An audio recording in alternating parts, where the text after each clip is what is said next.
Iniciaremos entonces con la ponencia central de este foro, análisis de la violencia homicida a nivel municipal y su evolución en los últimos años, por Carlos Mendoza. Él es licenciado en Economía con 2 maestrías en Ciencias Políticas por reconocidas universidades de Estados Unidos. Además, por 20 años ha estudiado el fenómeno del comportamiento de la violencia homicida en Guatemala y Centroamérica. Bienvenido, Carlos, y lo recibimos a él también con un fuerte aplauso.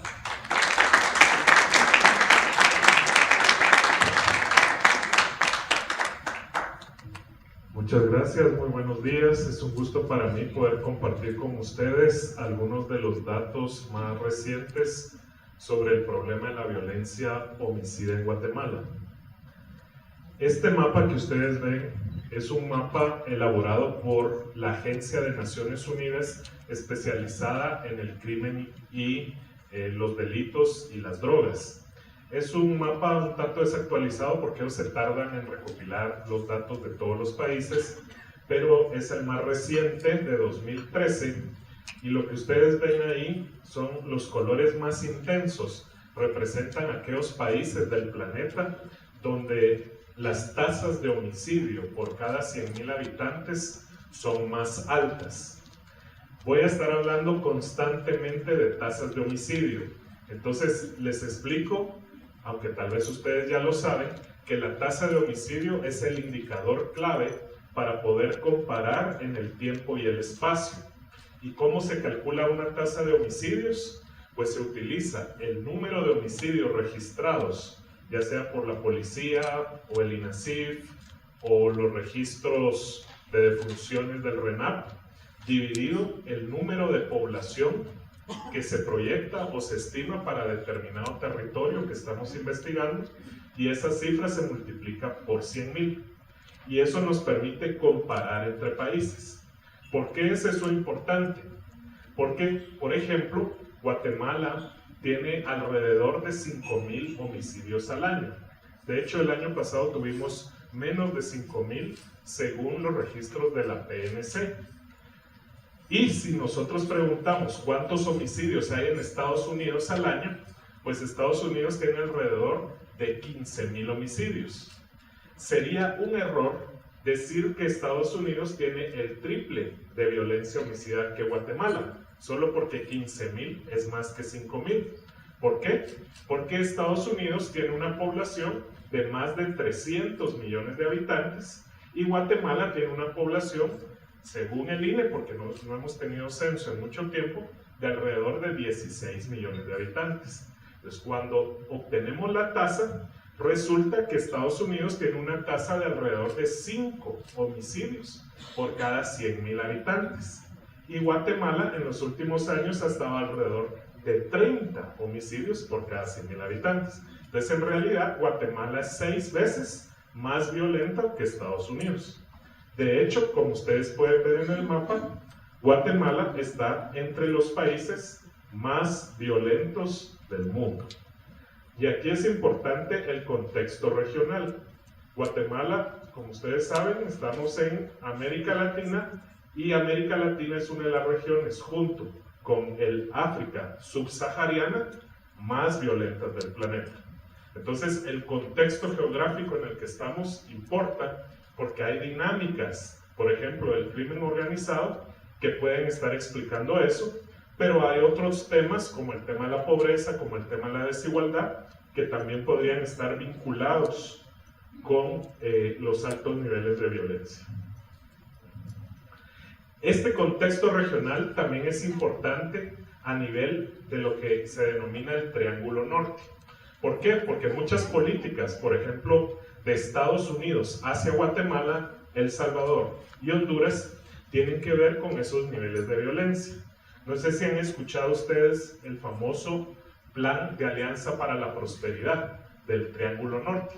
Pues es una serie de políticas del gobierno de los Estados Unidos para intentar minimizar o disminuir la migración de guatemaltecos, hondureños y salvadoreños hacia el territorio de los Estados Unidos.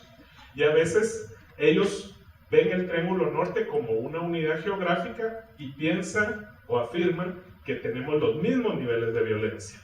Sin embargo, no estamos teniendo los mismos niveles de violencia y la causa de la migración hacia Estados Unidos no necesariamente es la misma causa.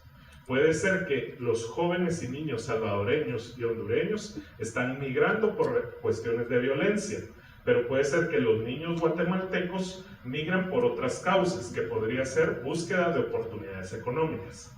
¿Por qué digo esto? Porque ustedes ven aquí cuál es la tendencia. Esta es una gráfica de tendencia. Para cada mes se suma la tasa de homicidio mensual de los últimos 12 meses.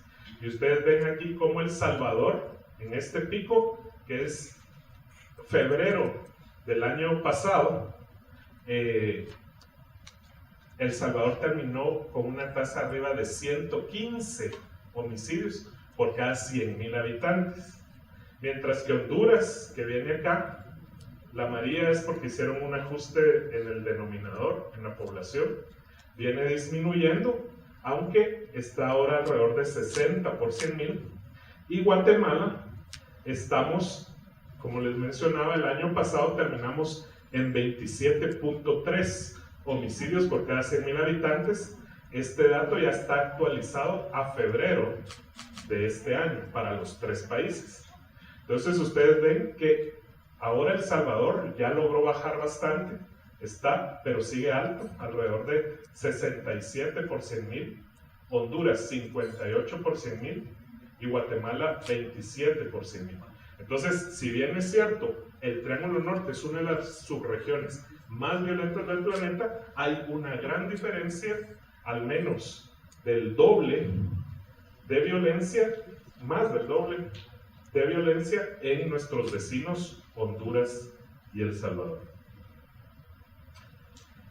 Esta es la tendencia de la violencia homicida en Guatemala. Aquí generalmente cuando yo presento esta gráfica, las reacciones que recibo son de incredulidad, sino de maltrato. ¿Por qué? Porque la percepción que generalmente tenemos nosotros de la situación de inseguridad está muy influenciada por los medios de comunicación. Por ejemplo, si ustedes todos los días leen 2 periódicos, uno que se llama Nuestro Diario y otro que se llama Al Día, y ustedes lo leen todos los días, ¿cuál va a ser su percepción de la inseguridad? Ellos ni siquiera cubren los 15 homicidios diarios que hay en el país, pero solo con esas 6 notas que uno lee, ya uno dice, ah no, qué terrible la situación, si salgo a la calle, tal vez no voy a regresar a mi casa. Pero eso es porque estamos sesgando nuestro conocimiento sobre la realidad. La realidad, que son los datos, luego les voy a mostrar los del INACIF, pero estos son los de la PNC, porque la PNC es la que tiene una serie histórica suficientemente extensa, desde 1995, para poder ver lo que está pasando. En este caso, yo les traigo la serie desde el 2001 hasta diciembre del 2016. Y lo que ustedes ven aquí es que desde el 2001, en realidad desde el 2000, si les extiendo la serie, venía subiendo la violencia. Aquí bajó un poco. Esto es cuando, por cierto, vieron en las noticias lo de el ex ministro de Gobernación Bielman. Aquí es cuando sale Bielman del poder y viene Adela Torreviart, y después vuelve a subir otra vez la violencia, logra bajarla un poco, sube otra vez, y se puede contar la historia de esto. Pero este pico de 48 homicidios por cada 100,000 habitantes es el punto más violento que tenemos en los registros de la PNC sobre violencia en Guatemala. Y eso es alrededor de agosto-septiembre del 2009. A partir de esa fecha, ¿qué es lo que ustedes ven? Pues lo que se ve es que la violencia empieza a bajar, y esta gráfica no es anual, esta es una gráfica mensual. O sea, en cada mes se está midiendo la tendencia de la violencia. Y lo que ustedes ven aquí es que lo peor que pasa es, por ejemplo, aquí es 2013, se estanca la tendencia. Pero lo que vemos es 7 años consecutivos de descenso en la violencia homicida, al punto que en diciembre 2016, que tuvimos una tasa de 27.3, es la tasa más baja que hemos tenido desde agosto 2001. ¿Sí? Eso estamos hablando de prácticamente 16 años. No habíamos gozado, entre comillas, de este nivel de violencia.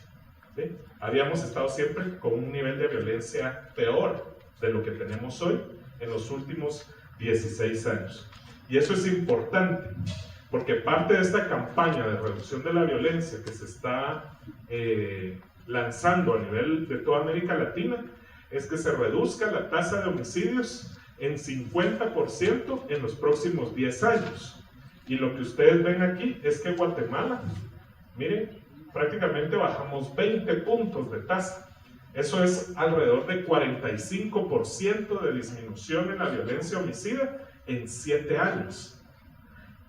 Quiere decir que Guatemala, en todo caso, es una historia, y perdonen que lo ponga entre comillas, de éxito en disminución de la violencia. Todavía nos falta mucho, pero algo hemos hecho bien, porque las explicaciones de esto es otro problema. Pero lo que estamos viendo en el indicador es que ha disminuido la violencia. Estos son los últimos años del 2009 para el 2016, y esta la pongo porque ya aquí es comparable el INASIF con la PNC. Como ustedes saben, el INASIF es de reciente creación y sus estadísticas de 2007-2008 no son muy buenas, no son muy comparables con las estadísticas del mismo INASIF después del 2009. Entonces, por eso yo comparo a partir del 2009 con PNC. Y lo que ustedes ven aquí es que efectivamente, cuando disminuye la violencia según la PNC, disminuye la violencia según el INASIF. Esto es, me voy a dedicar 2 minutos para explicar la diferencia. El INASIF cuenta cadáveres que llegan a la morgue, donde hace el análisis forense, es decir, la necropsia, ¿sí? La policía cuenta a los que murieron en la escena del crimen. La diferencia entre las dos fuentes no es porque alguien esté mintiendo, sino que están midiendo momentos distintos de la violencia. La PNC registra a los que murieron en la escena del crimen y a los heridos en la escena del crimen. Pero la policía no le da seguimiento a los heridos, que se van a un hospital y fallecen en el hospital. Ese cadáver sí va a ir a terminar al INASIF, donde le van a hacer la necropsia. Y el INASIF, lamentablemente, no va a la escena del crimen, sino que ellos se quedan esperando los cadáveres, ¿sí? No es como en las películas de CSI, ¿verdad?, que llegan los forenses a la escena del crimen. Aquí, lamentablemente, el INASIF espera que le llegue el cadáver y no tiene el contexto de la escena del crimen. Y por eso es que también el INASIF siempre va a ser un poco arriba, porque ellos no distinguen entre homicidio, suicidio y accidente. Y esto es fácil de entender. Si ustedes reciben un cadáver con un disparo en la cabeza, ¿qué fue? ¿Se disparó? ¿Le dispararon? ¿O su compañero o él estaba limpiando el arma y se le disparó? Si ustedes no ven la escena del crimen, es muy difícil determinar. Pero el INASIF ha decidido que tampoco, aunque supiera, no lo va a decir, porque no quiere prejuzgar al juez o a la defensa o al fiscal sobre eso, porque si dicen, esto fue homicidio, suicidio, entonces generalmente ya no lo van a investigar, ¿sí? Entonces, pero esto lo que quiero es mostrarles que cuando uno disminuye, el otro disminuye. Y esto es en números absolutos, pasa exactamente lo mismo. En 2013, como ustedes ven, la violencia subió en números absolutos. Pero como creció la población, todos los años crece la población en Guatemala, aunque el ritmo de crecimiento ha bajado, porque cayó la tasa de fecundidad global, la tasa global de fecundidad. Entonces, en el 2013 subió en números absolutos, pero siguió bajando la tasa porque la población fue mayor. Esta es una variación mes a mes, ¿sí? Y también tengo las dos fuentes. Y ustedes ven cómo esta es una distinción entre un mes de un año con el año anterior. Y aquí también ustedes pueden ver lo que pasó, miren, en el periodo este de Berger, de Bielman, donde hubo una espiral de violencia impresionante.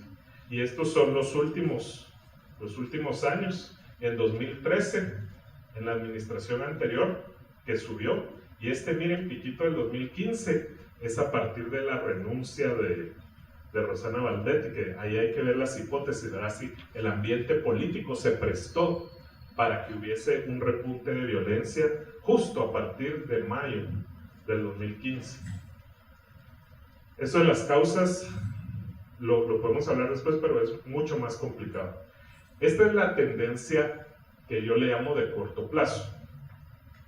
Aquí lo que estamos viendo, porque el único que reporta dato diario es el INACIF.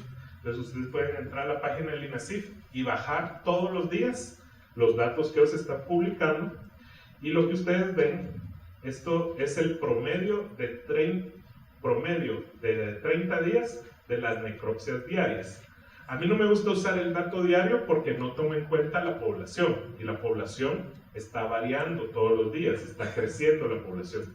Pero en el corto plazo, como este solo es el año 2016 y los 2 meses de 2017, podemos comparar, y lo que ustedes ven es que este dato de 14.5 necropsias es el dato al 9 de marzo. Incluso aquí ya están incluidas varias de las víctimas del día 8 de marzo en el reporte del INACIF. Pero lo que ustedes ven es que en esta administración el pico estuvo el día 13 de febrero.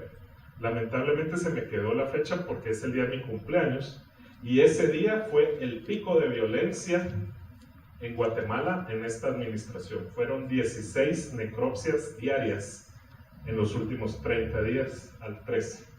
Pero como ven ustedes, ya no tenemos otros, digamos aquí, en 2016 todavía hubo una fecha en la que se superaron 17 necropsias diarias.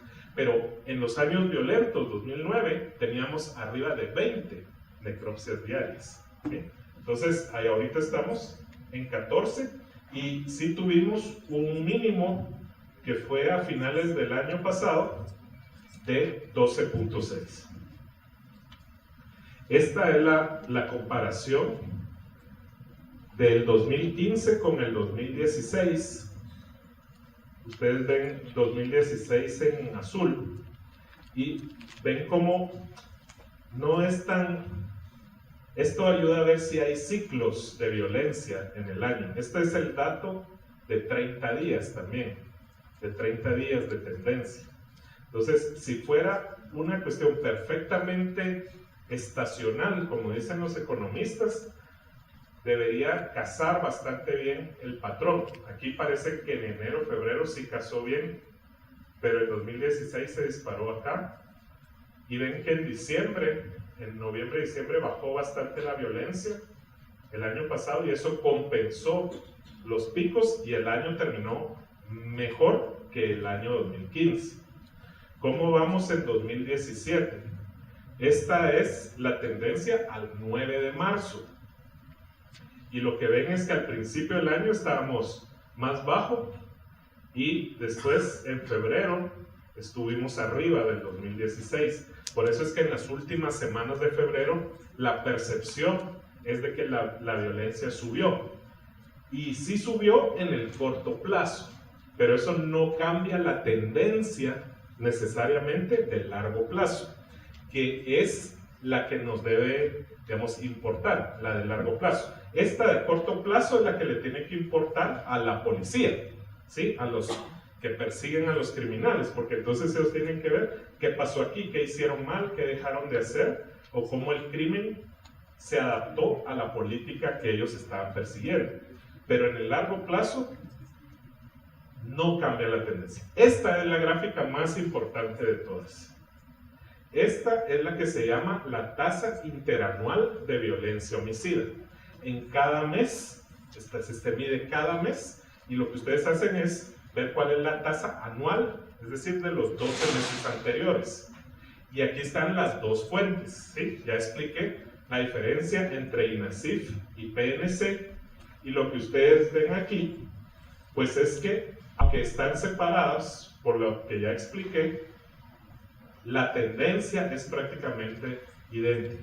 La correlación, que es un concepto econométrico, que te dice cada vez que se mueve una variable hacia arriba, cuántas veces la otra se mueve hacia arriba, o si una se mueve hacia abajo, cuántas veces la otra se mueve hacia abajo. Más del 90% de las veces que una se mueve hacia abajo, la otra también. Y cuando una se mueve hacia arriba, el 90% de las veces la otra también. Eso quiere decir que hay una alta correlación, y eso me da a mí la certeza de que, siendo dos fuentes independientes, no me están mintiendo. Yo puedo controlar lo que uno me dice con el dato del otro. Y lo que ustedes ven es esta impresionante descenso de una tasa de 50, en el caso del INASIF, a finales del 2009, a febrero. Esta ya la tengo actualizada a febrero. Tenemos 33, ¿sí? Y luego, en el caso de la PNC, de 46, que esto es diciembre, en la que yo les mostré antes era agosto-septiembre, que era 48, y estamos ahora en 27. Entonces también aquí tenemos prácticamente 20 puntos, y aquí también tenemos casi 20 puntos de tasa en disminución. Esto es por si no están convencidos de los datos, los pueden revisar. Este es el dato que usan muchos periodistas, que les digo no me gusta mucho, que es el promedio diario, porque no ajusta por población, pero el promedio diario de necropsias y homicidios también va para abajo, en números absolutos. Porque algunos me dicen, pero es que como creció la población, siempre va a ir bajando la violencia. Pero la violencia no solo está bajando en términos de tasa, que la población es importante, pero está bajando también en números absolutos. Y eso se mira aquí. Y estas son las dos tasas. Solo que aquí son las tasas a fin de cada año. A veces me dicen, mire, pero ¿por qué usted se entusiasma tanto con este descenso de la violencia? Si solo bajó de un año al otro, bajó unas 250 homicidios. ¿Verdad? Si una de las vidas que se salvó fue una de los que estuviéramos aquí, pues con que baje 25 y esa vida fue la de nosotros, va a ser importante. Pero hay un concepto económico que yo aplico aquí, y es el costo de oportunidad. Si ¿se acuerdan que la tasa más alta de violencia fue en 2009? ¿Sí? Si esa tasa de 46 por 100,000 se hubiese mantenido, no estoy diciendo que la violencia hubiese aumentado, porque fíjense que la tasa es el indicador, ¿sí? Si la tasa de violencia máxima que hemos tenido se hubiese mantenido en los últimos 7 años, hubiésemos tenido 6.600 muertes en el 2010, 6.800 en 2011, 7.000 en 2012, 7.200, 7.300, 7.500, y el año pasado hubiéramos tenido 7.700 muertes por violencia homicida. Y tuvimos, este dato me faltó actualizarlo, este era proyectado, pero tuvimos menos de 4.500. Entonces resten lo que tuvimos, que es el azul, versus lo que hubiéramos tenido de violencia, y lo suman los 7 años, y se salvaron más de 13,000 vidas. Aunque sea un pequeño cambio en la tasa, conforme el tiempo va pasando, ese cambio en la tasa se vuelve relevante. Este es el tema de la violencia contra la mujer. Básicamente, por cada mujer que es víctima de la violencia homicida, hay alrededor de 9 hombres que son víctimas de la violencia homicida. Esta es la tendencia interanual de violencia homicida de mujeres por cada 100,000 mujeres, y esta está a noviembre del año pasado, pero terminamos en 6.8 a diciembre, que fue el mínimo. llegamos al mínimo de violencia homicida contra mujeres del que podemos comparar los datos de INASIF con PNC, o sea, desde el 2009 para acá. Cuando lo desagregamos no solo por el sexo de la víctima, sino por la edad de la víctima. Esto es fundamental, sobre todo porque veo que aquí la mayoría de ustedes son jóvenes y jóvenes contra la violencia y son movimientos juveniles. Las principales víctimas de la violencia homicida en nuestro país, y esto es casi universal, es para todo el planeta, son hombres jóvenes. Esto en naranja son los hombres jóvenes y en celeste las mujeres, por rango de edad, ¿sí? Entonces vean quiénes son los principales. Esto varía un poco dependiendo del rango de edad que ustedes armen, ¿verdad? Esto yo lo hice así porque así es como me lo da la PNC, los rangos. Entonces, los jóvenes de 18 a 25 años, la tasa de homicidios es de 100 por cada 100,000 hombres jóvenes en ese rango de edad. Mientras que en ese mismo rango de edad de mujeres es de 13 por cada 100,000 mujeres. Fíjense que habíamos dicho que, miren la de mujeres cómo terminó, 6.8, digamos 7, y este es 13. En ese rango de edad, las mujeres son el doble de vulnerables a ser víctimas de la violencia homicida. O sea, hay un doble de probabilidad de que una mujer sea víctima de la violencia si está entre los 18 y los 25 años. Los hombres son, miren, 8 veces más probables víctimas de la violencia que las mujeres en ese rango de edad. Y ese 100, comparado con la tasa nacional de hombres, que es 49, los hombres en ese rango de edad somos, bueno, yo ya no estoy en ese rango de edad, son el doble de más vulnerables a la violencia homicida en ese rango de edad. Entonces, por eso estas desagregaciones son fundamentales. Yo estoy saliendo ya de este rango, pasándome a este que es menos probable que haya violencia, pero sigue siendo el doble de probabilidad de ser víctima de la violencia que el guatemalteco promedio, ¿verdad? Porque las mujeres bajan la tasa de homicidio. Esta gráfica no me dio tiempo a actualizarla, pero es prácticamente la misma para todos los años.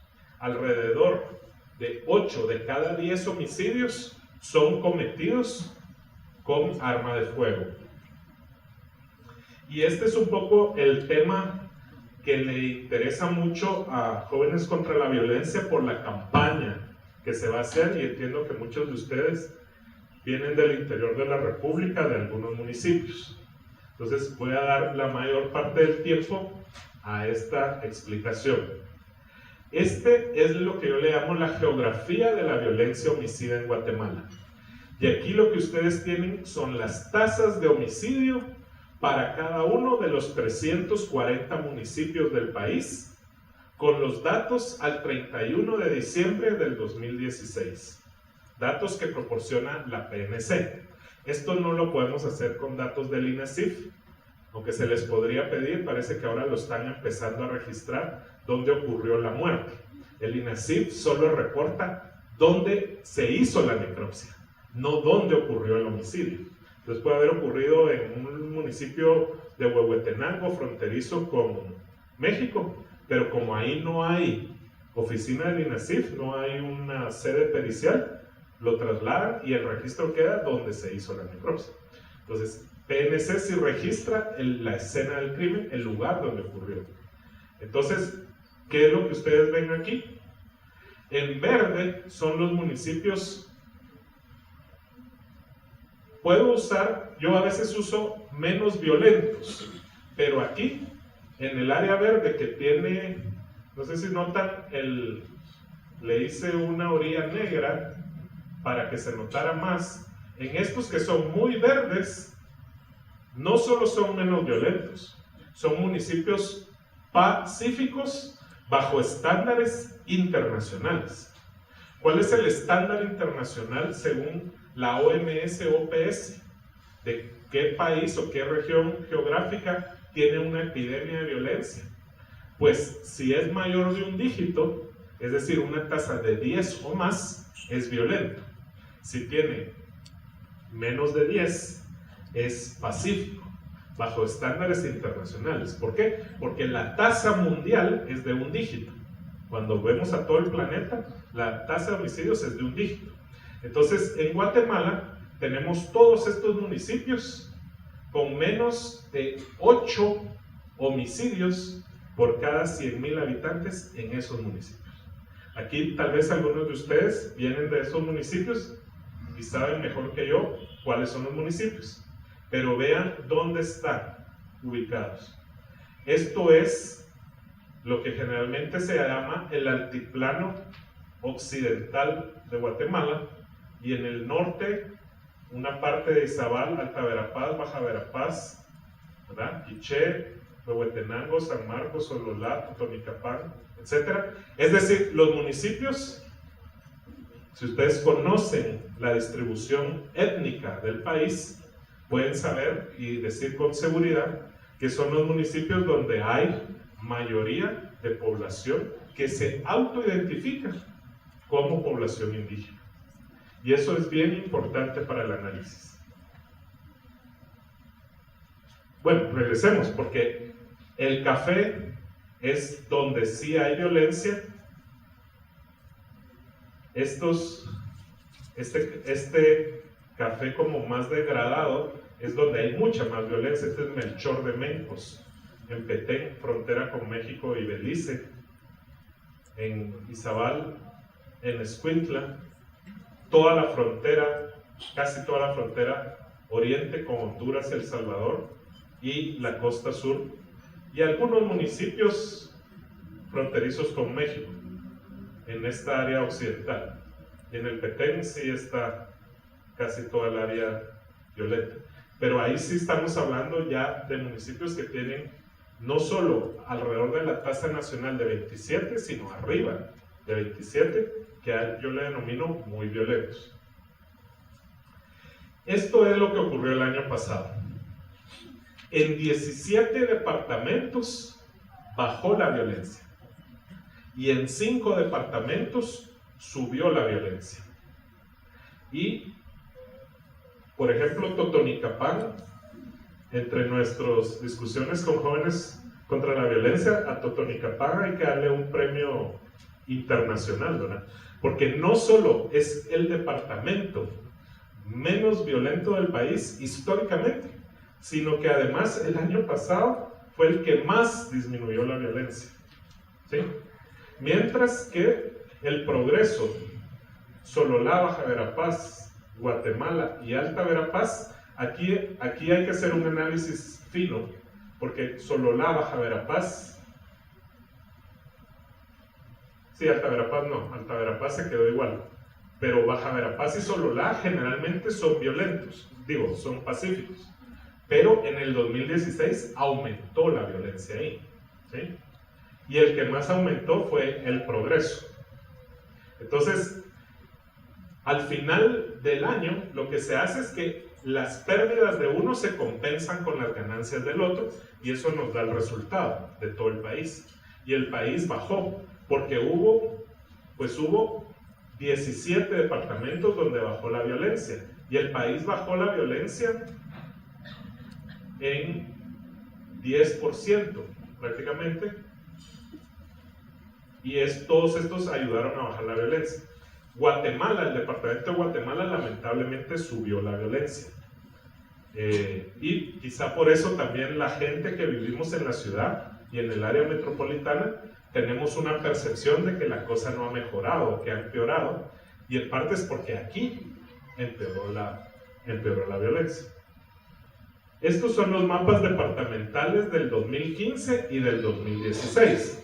Estos solo se los pongo como ejemplo para que ustedes vean que los más violentos en un año son los más violentos en el siguiente año. Y los pacíficos son los que eran pacíficos.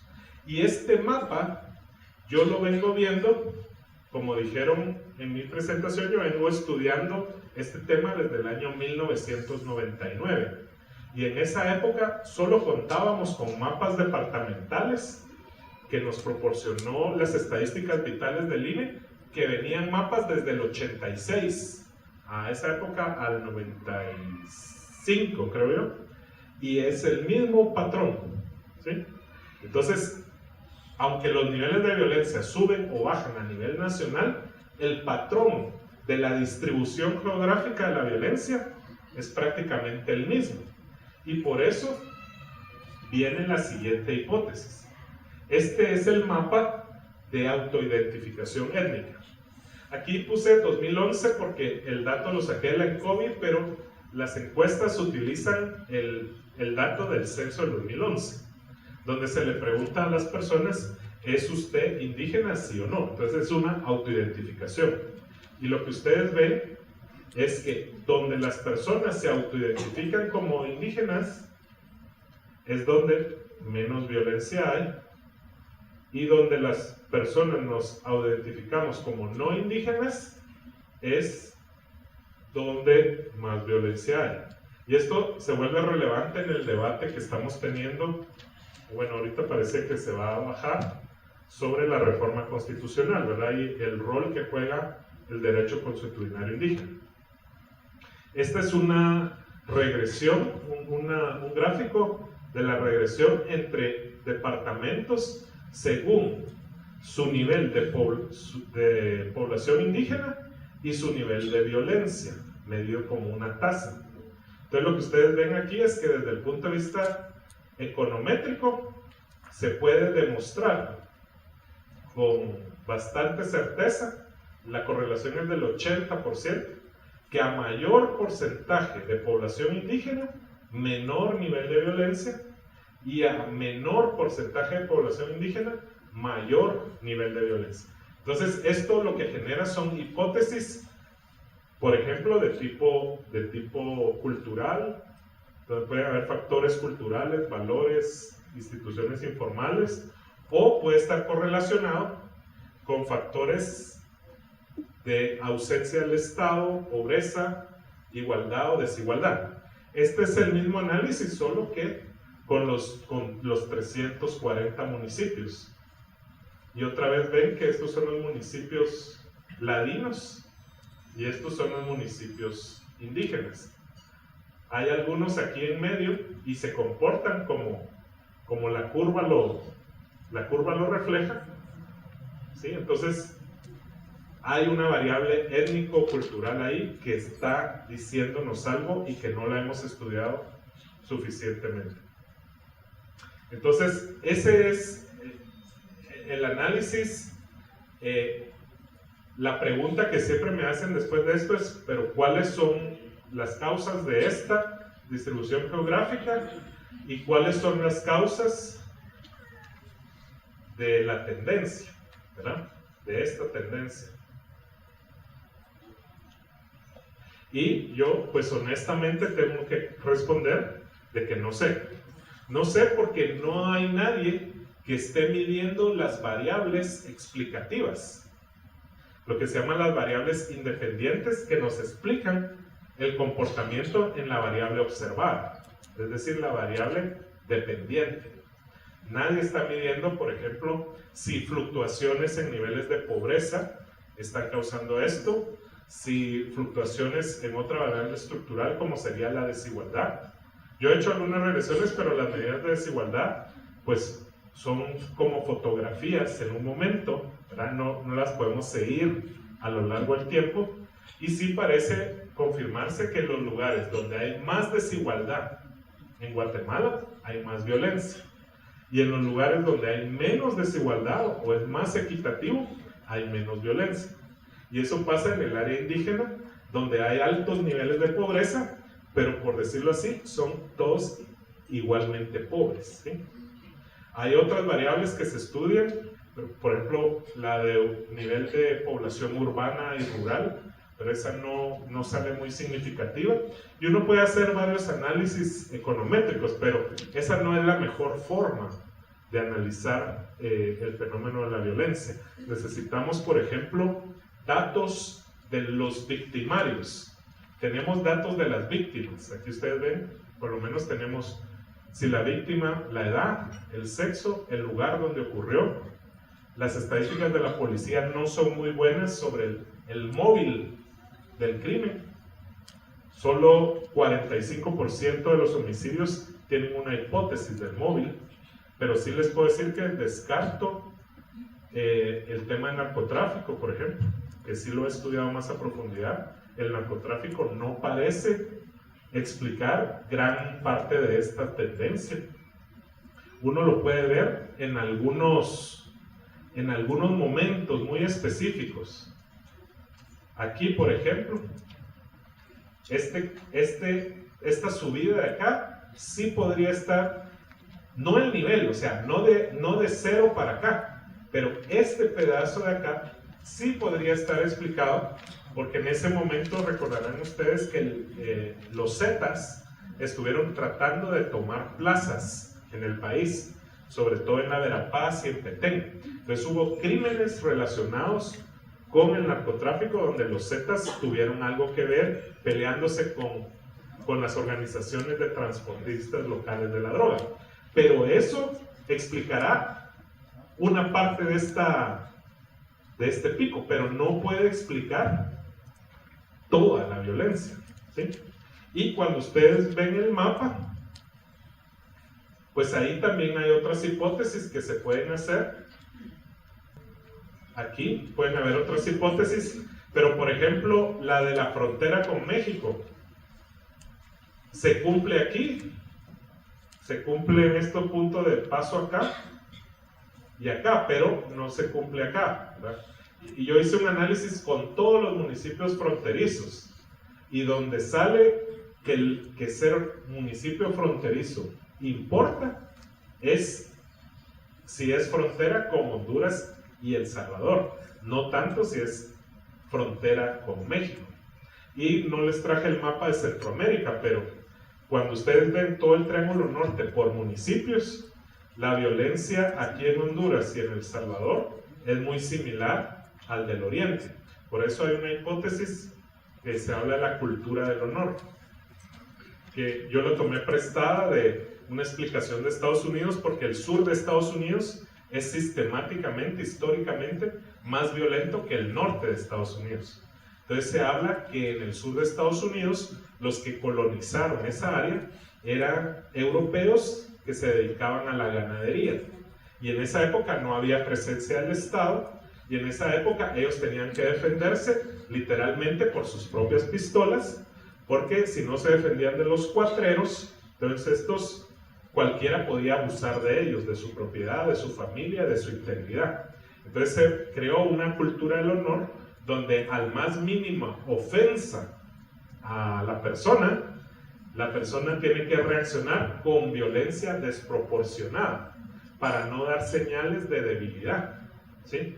Y esa podría ser también la historia un poco del oriente de Guatemala, ¿verdad? Los que colonizaron ahí, generalmente dedicados a una cultura de la ganadería, parte, digamos, no es solo el atuendo del sombrero y las botas, sino de estar armados, de estar con una pistola, ¿verdad? Y hay documentados por antropólogos, digamos, casos de espirales de violencia entre familias, por ejemplo, por cuestiones de honor.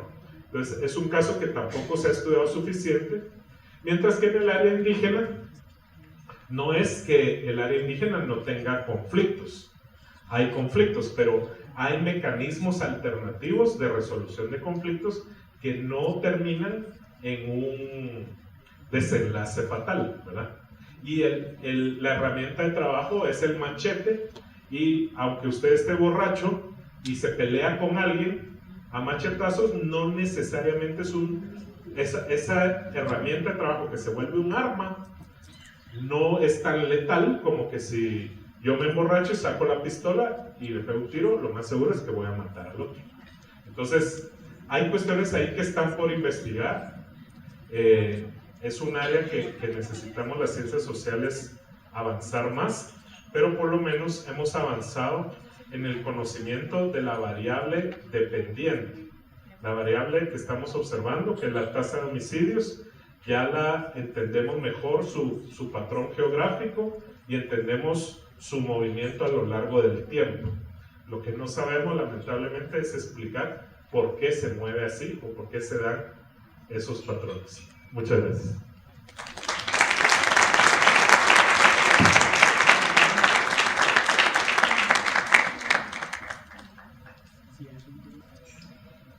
Muchas gracias, Carlos, por esta presentación. Nos ayuda a entender el panorama de este fenómeno, pero más que eso, es importante que podamos prestar atención a todos estos datos, a toda esta información que hemos recibido, ya que esto puede ayudar a los gobiernos locales, a las instituciones, a las organizaciones a poder realizar intervenciones, pero ya no solo basado en percepciones, ya no solo basado en el conocimiento que nosotros podamos tener, sino basados en datos, en información que puede ser útil para generar un mayor impacto. Así que nuevamente te damos gracias, Carlos, por esta intervención, y ahora mismo tendremos una sesión de preguntas y respuestas. Queremos recordarles que si usted quiere hacer una pregunta, puede hacerlo a través del hashtag Foro SCI 2017 y pues si no tiene acceso a Twitter, también puede anotar su pregunta y entregarla al encargado de su mesa, quien la colocará utilizando el hashtag Foro SCI 2017. Así que este es el espacio en donde ustedes pueden tomar su celular,